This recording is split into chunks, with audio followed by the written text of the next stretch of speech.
Oh yeah, yeah. Best purchase you've ever made? Dude, I gotta believe this is the best purchase I've ever made, man. It's the wild ride, dude. Tempted with the water, man.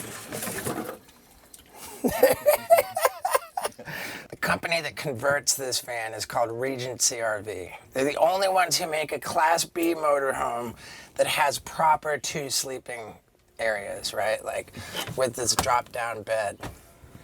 I mean, it's fucking epic. The bed just comes down and you got...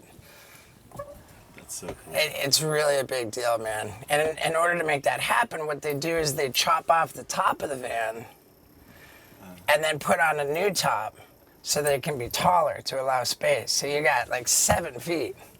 So I'm able to like stand beneath my UFC boombox. This thing's absurd. It's the loudest fucking Bluetooth boombox that there is. Got my... So we time our podcasts here. Oh, so you know how long you've been running. Yeah. And it's crazy. You power down the van and this magic clock knows what time it is when you power it back on. I have no idea how that works. Also, you got the hot sauce right here. Yeah. Yeah, I think I got a whole case of it right here.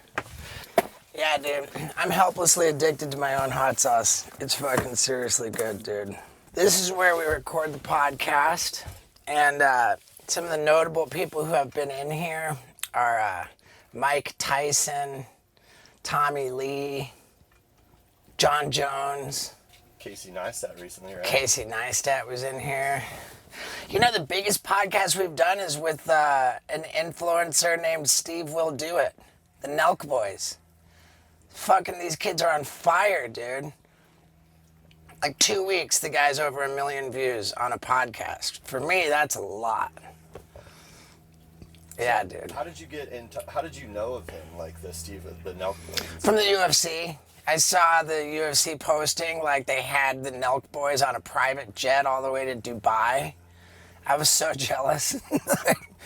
You know, that was how I first noticed the Nelk Boys. Fucking Dana White put him on a private jet to Dubai. Or no, sorry, not Dubai, Abu Dhabi.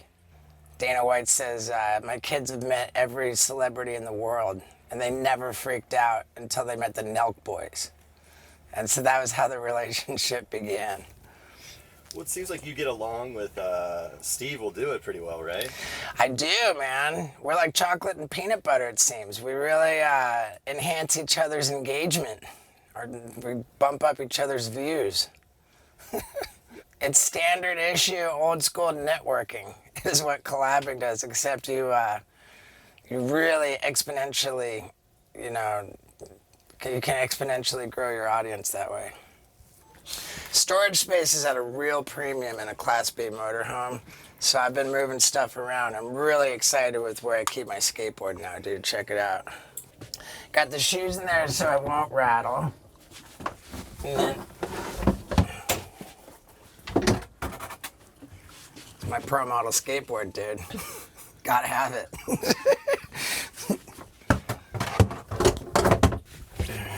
Yeah, dude, I tweak on my RV so much with all my little upgrades that the company which converts the RV wants me to design my own one. They're like trying to get me to get a bigger one and like just do all my little things. That's cool. Yeah, super cool.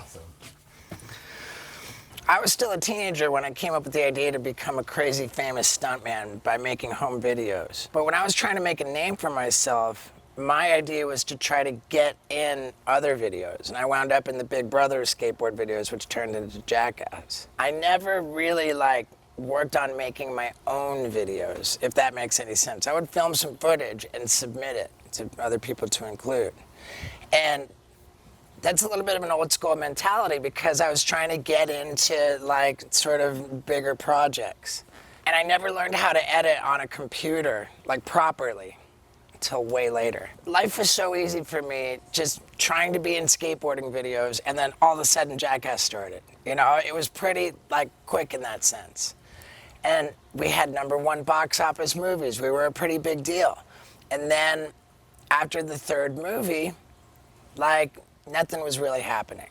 You know, after our third Jackass movie, nothing was really happening. I had started to do stand-up, but I was struggling to establish myself in that area. In 2013, this manager guy reached out to me. He says, oh, dude, I'm going to manage your career. It's all about the digital space. You got to have a YouTube channel. You got to have a podcast. You got to do all this great stuff, create all this content, man. I'm telling you, I'm going to show the way. And I'm thinking, this guy's telling me that I should create all this content by myself so that I can give him 10% of everything that I make. Makes no sense. But I walked out and I thought about it, okay, you know. And it was a tough pill to swallow, man, to think like, you know, I had to swallow some pride. Or at least I thought, you know, it sounded like a pretty terrible demotion to go from having been in #1 box office movies to now I'm going to upload a YouTube video. You know, like it was pretty like tough on me. But then one of my best friends, Sam Macaroni, talked me into it. He's like, dude, I'm making all this money in YouTube. Like, you got to do it. He sat me down and taught me how to edit. I had to swallow some pride, but I'm so glad that I did, because as soon as I learned how to edit on a computer, I literally took control of my career. You know, prior to that, it was always waiting for the green light, always having to like get other people to set things up, and no longer, you know. At that time in 2013, I had, tinkering around with social media, I had put together like a little less than 1 million Facebook, you know, like, but dude, once I learned how to edit and started creating my own content, then it was a real rebirth. And dude, I remember really being kind of bummed about it, and God, I'm so glad I just went ahead and did it, because it changed everything. I took control of my career. You know, I don't need any fucking permission from anybody to do anything that I want. You just build and build on it. When I started in 2013, I was really ambitious with the kind of content that I was seeking to create. I figured I won't post that much, but when I do, it's just gonna be a hellacious banger. I'll be the Quentin Tarantino of YouTube. But then I realized it doesn't work that way. Like, there's no reward in digital for sporadically posting bangers. You have to be consistent. And that's where I got tripped up, because the kind of content I make really doesn't just grow on trees. You can't shoot all the time. But I stuck with it. It actually really pissed me off that the whole system rewards quantity, not quality. I'm just like, To this day, I've never been able to back off like this kind of standard that I have for myself. And even if that means shorter videos and not as many of them, like, I don't care, because I can't get past my view that I'll be dead and the footage will last forever. So, you know, call me a narcissistic egomaniac, but footage is fucking forever, and I care about every frame. So I tweak over every video, like, to crazy levels. Like, I just agonize over every little thing.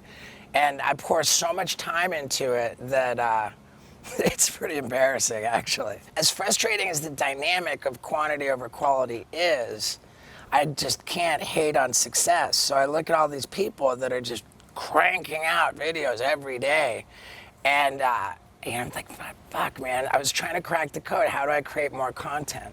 It's great to be able to reach a lot of people, but if you put together a huge audience, it's kind of like having a storefront with tons of traffic, but nothing on the shelves, you know? Like, in order to monetize it, you have to be able to sell stuff to this big audience.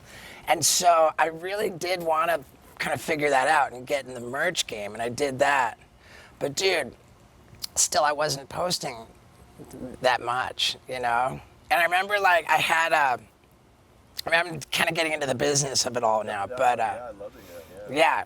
You know, I had this little merch operation that I started way back then. I mean, I think I got into online merch in 2014, and I wasn't posting very often. When I did, I'd sell some stuff, but it wasn't like move the needle kind of sales. And we had this third-party fulfillment center shipping all of our orders. I probably wouldn't even have set up the online merch if it wasn't for my tour manager and co-producer and business partner, Scott Randolph.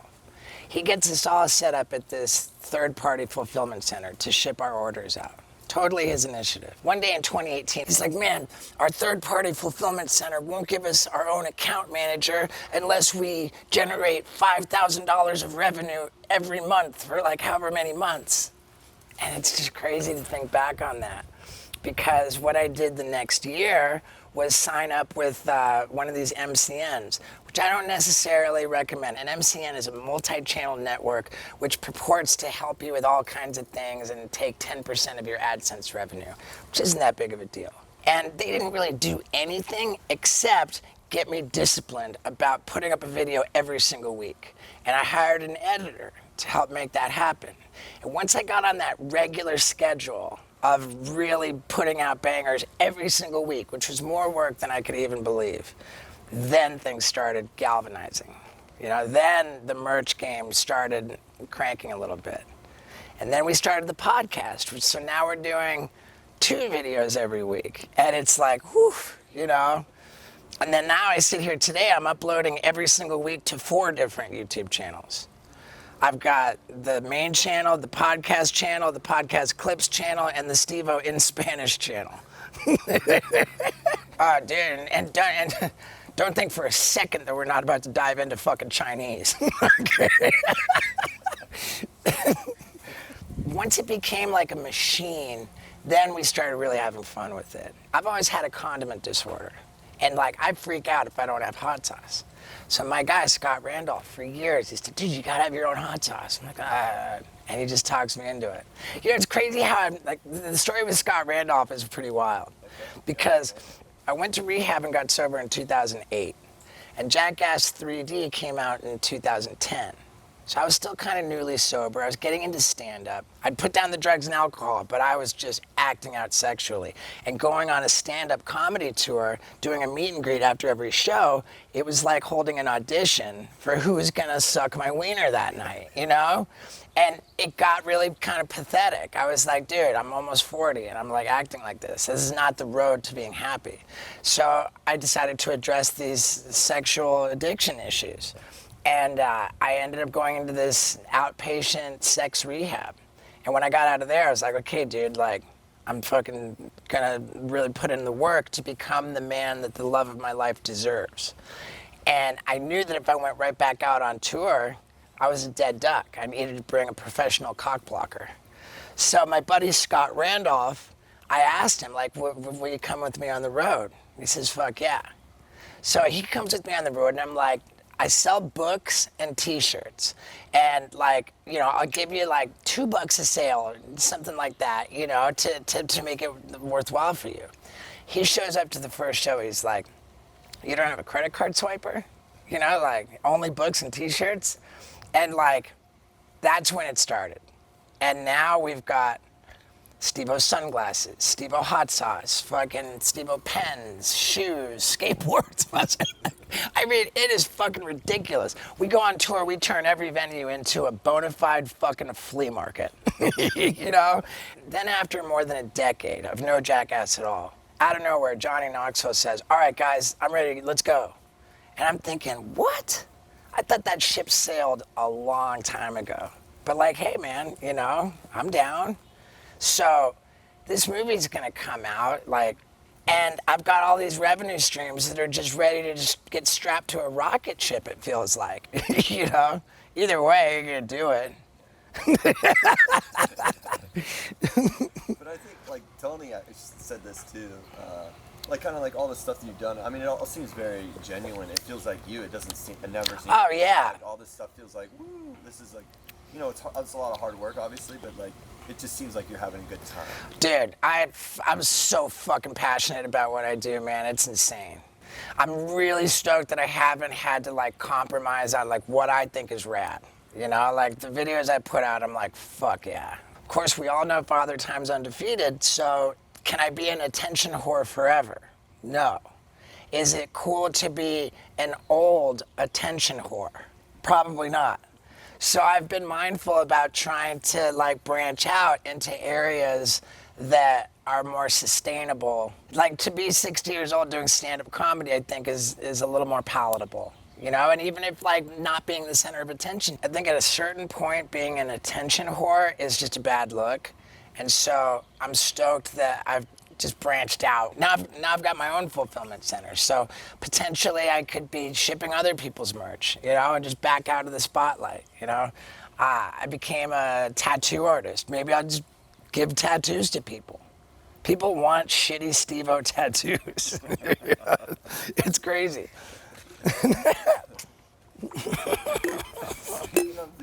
Oh yeah, my mug. How did this thing not crush, dude? It's a mug shot on a fucking mug. And then that's like one of the one things I put it out and people don't want to buy it. Fucking, I can never figure it out. I thought this thing was gonna crush so hard. Fucking, it's a mugshot mug. Come on, dude. Everybody drinks coffee. The fuck? But yeah, on the business side of everything, when did it like really? Oh, okay. This is Revenue stream took off, and like, how did you actually? That's an important question, Right. man. Because there are a lot of things at play with that. I was struggling before Jackass, but I knew all these cool bar tricks. You know, I got through life pretty well. And then I got in skateboard videos, you know, I became a circus clown, and Jackass exploded. Like, life got pretty easy pretty quick, you know, at least financially. And I had no concern about saving money or making good business decisions because I was convinced that I would never live past 30 years old. I had nothing to fucking save for, in my view. And then I got sober in 2008. And then I started, like, taking care of myself. And then I started freaking out, like, fuck. Now I'm actually looking at I might live for a long time. Now I might only be halfway through my life. And I'm in a career that's notoriously fucking, what do you call it, precarious? You know? You know, like, I'm in a position where, now I'm in a position where I might only be halfway through my life. I could live for fucking decades more, and my earning potential could just dry up like that. I could just be washed up and done with and fucking broke, and like, dude, that's scary. And so I really wanted to get organized, man, and I'd already decided to get into stand-up just organically, but I didn't even care if the stand-up lifestyle of touring is Groundhog's Day, and if it's a miserable existence of just airplane, show, you know, like, I was like, I gotta fucking do it. I gotta earn as much money as I can because I don't want to be 10 years down the road unable to earn anything and asking myself, why the fuck was I lazy back, you know?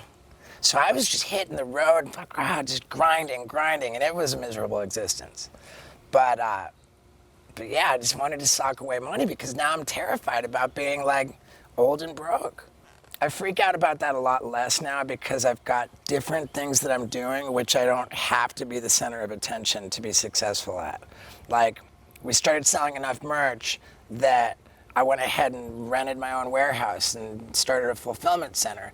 And I could be shipping all other people's stuff. You know, there's like a potential way out of the attention whore business in that, you know?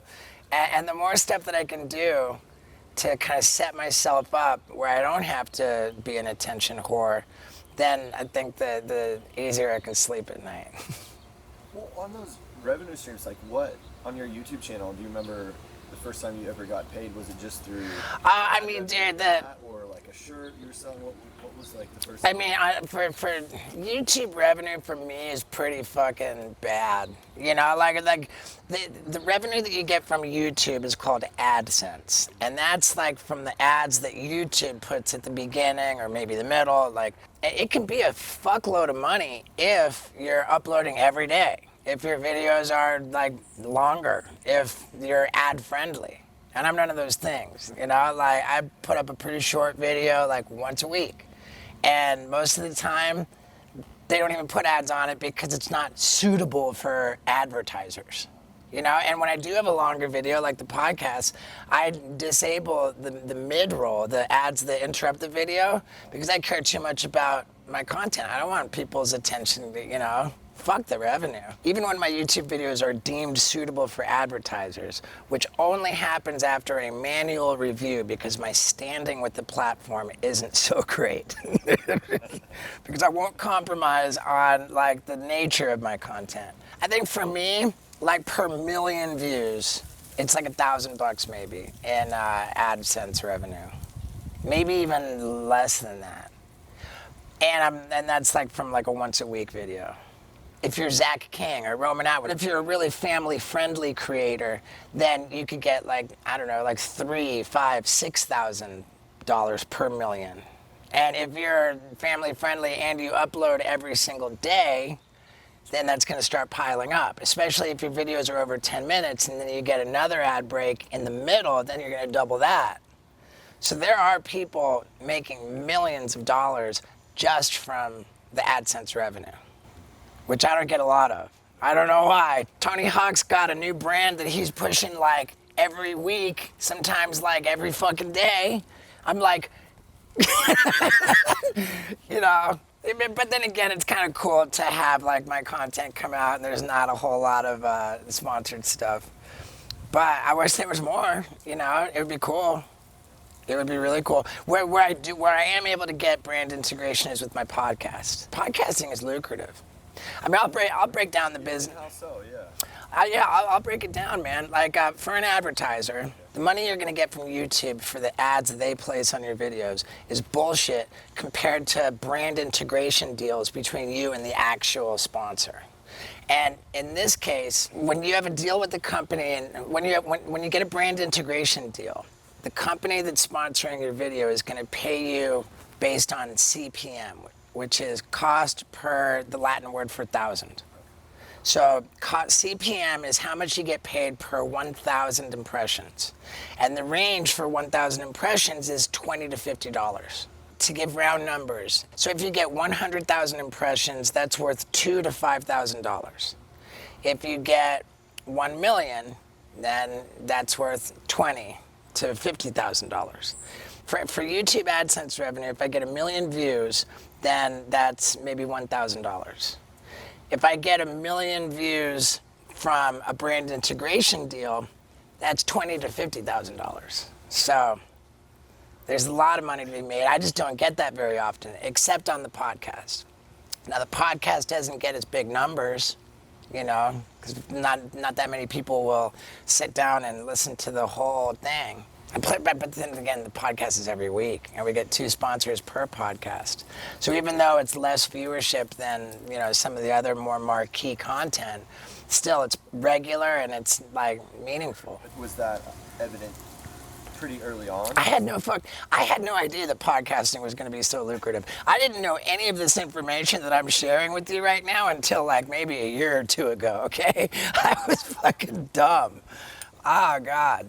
If you asked me like a year or 2 ago, I probably wouldn't have known all that information. And now that I do, it's pretty crazy, man. I mean, it seems like you guys are killing it with like booking talent. It's a good vibe. It's an interesting. Oh my God, booking the podcast is the most stressful thing, man. Because, dude, everybody and their fucking mom has a podcast. It is embarrassing. Right? Like the question, will you be on my podcast, is something I never wanted to ask. So when I decided to jump on the podcast bandwagon, I thought, well, maybe if I put it in a van, I can at the very least say, I'll bring the studio to you. You know? Like every fucking asshole in the world has a podcast. I think there's 2 million of them. I think there are 2 million podcasts and growing all the time. I had a lot of trouble jumping on the podcast bandwagon because everybody has one. And like the question, will you do my podcast, is generally a really annoying one. So I decided to build my studio in a van where at least when I ask that annoying question, I can say, I'll bring the studio to you wherever and whenever is most convenient. And it turned out to just be a great little gimmick, man, you know? It's convenient, it's fun, you know, and thank God too, because fuck, man, booking the podcast is so stressful, dude. With 2 million, I think there's actually 2 million podcasts out there. So in order to rise above the noise, it is so crucial to get like high level, impressive guests. And I just stress and agonize over it so much, like trying to get great guests, that every so often I'll like send messages to my team saying that like the stress that I'm suffering from over booking this podcast is negatively impacting my quality of life. You know, like I'm freaking out, you know, like I just stuck with it because I feel like at a certain point, when you've had so many badass guests, that all of a sudden, now it's easy to get badass guests.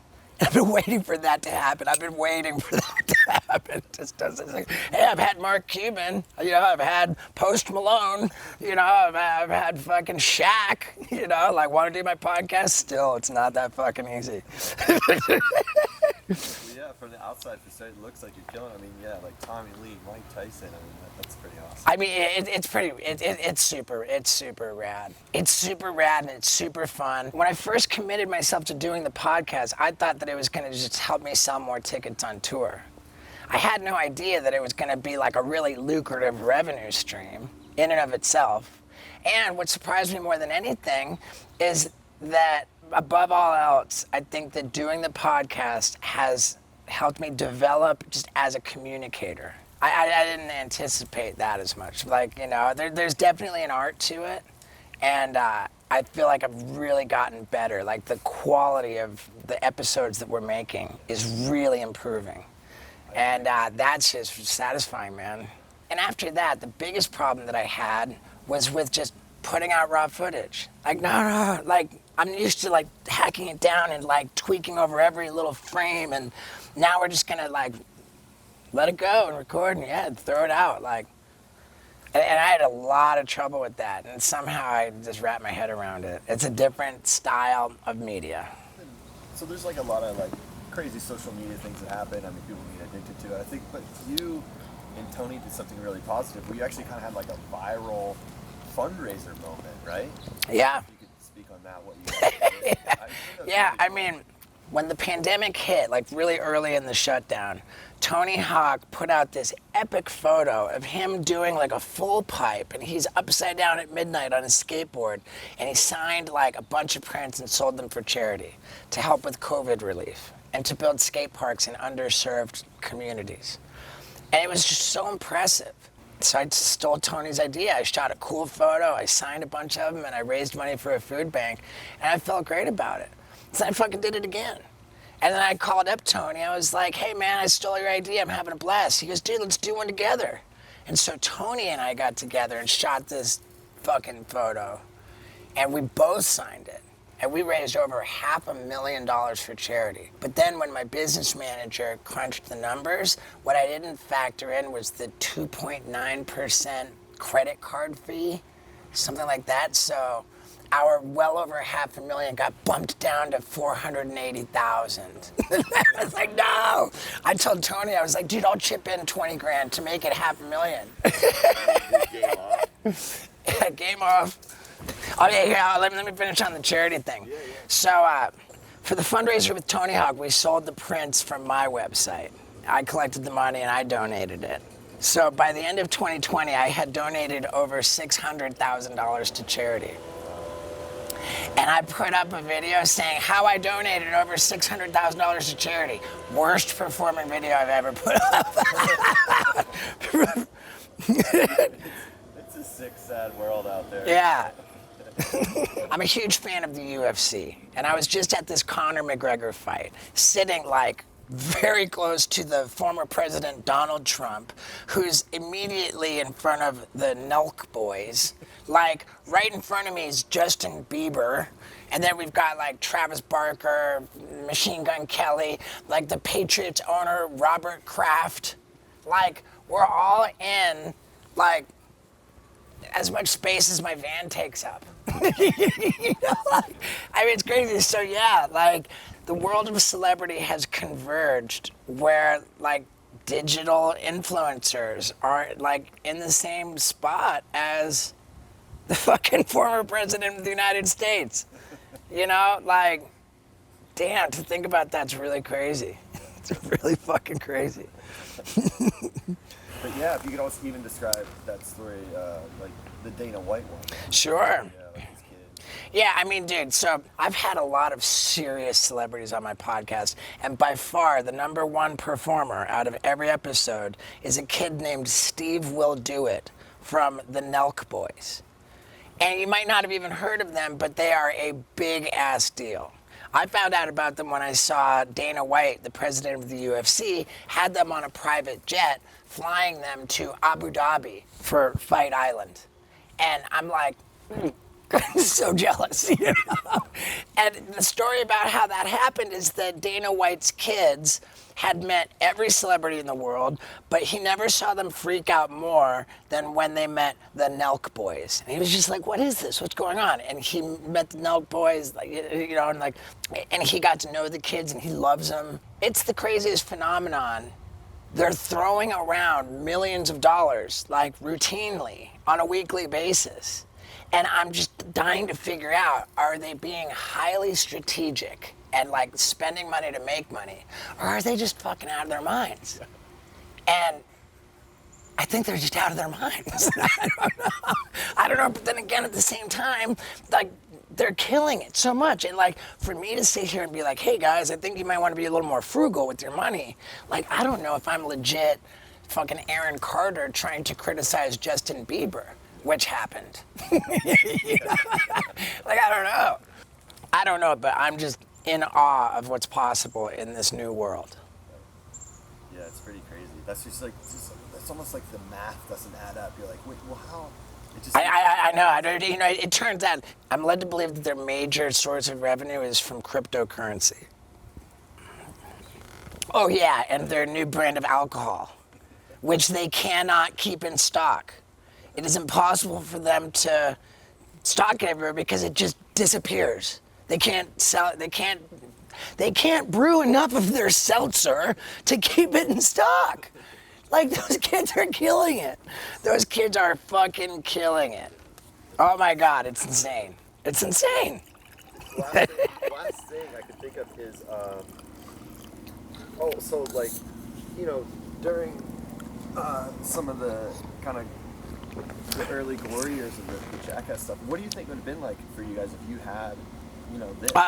It's a tough question, man. When I came up, I got my name out there by connecting VCRs together and dubbing VHS tapes, and then taking them to the post office and mailing them to anyone who I thought would watch them. So the idea of everybody having a video camera in their pocket and being able to edit and upload and like if I came up now, would I have pulled it off? I believe that I'm just such a persistent, tenacious asshole that I would have pulled it off, yeah. But it would have been very different. I consider myself a world-class attention whore, like straight up, to my core. Since I was born, I have had the most overdeveloped need for attention that you could imagine. So would I have been as successful if I came up at a time where everybody has a video camera in their pocket and can upload videos? Like, I believe the answer is yes, because I've always been such a fucking determined and persistent attention whore that there's just never been any stopping me, period. I call myself an attention whore in a sort of self-deprecating, in-jest way. But let's be clear, there is no commodity known to man which is more valuable than attention, period. So I stumbled on a pretty sweet character defect. Pretty good.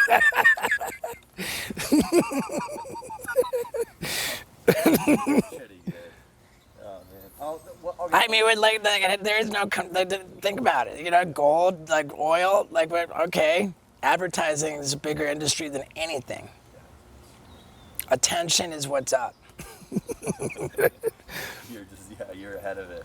Yeah, and so, I mean, I just believe that there's just something, anybody's strongest attribute is going to be also their biggest weakness, you know, like, it's just how it is, and I'm a mutant for attention.